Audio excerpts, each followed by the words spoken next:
السلام علیکم ورحمۃ اللہ وبرکاتہ۔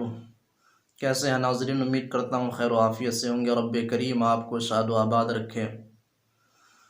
جب کسی شخص کو اس کے کام میں نقصان ہو جاتا ہے یا کسی مقصد میں ناکامی ہو جاتی ہے یا اس کی پلاننگ پوری نہیں ہو پاتی تو وہ یہ جملہ کہتا ہے کہ آج صبح سویرے نہ جانے کس منحوس کی شکل دیکھی تھی کہ آج میرا کام پورا نہیں ہو پا رہا، مجھے میرے مقصد میں کامیابی نہیں مل پاتی، میری پلاننگ پوری نہیں ہو پاتی۔ جبکہ انسان صبح کو جب اپنے بستر پر بیدار ہوتا ہے تو اپنے گھر کے فرد کی ہی شکل دیکھتا ہے، تو کیا گھر کا کوئی آدمی اس قدر منحوس ہو سکتا ہے کہ اس کی شکل دیکھنے سے اس کا سارا دن نحوست میں گزرے؟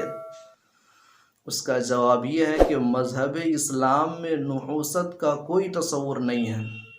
کسی آدمی کی ذات میں کوئی نحوست نہیں ہے کہ اس کو دیکھنے سے اس کا کام پورا نہ ہو یا اسے مقصد میں کامیابی نہ ملے یا اس کی پلاننگ پوری نہ ہو۔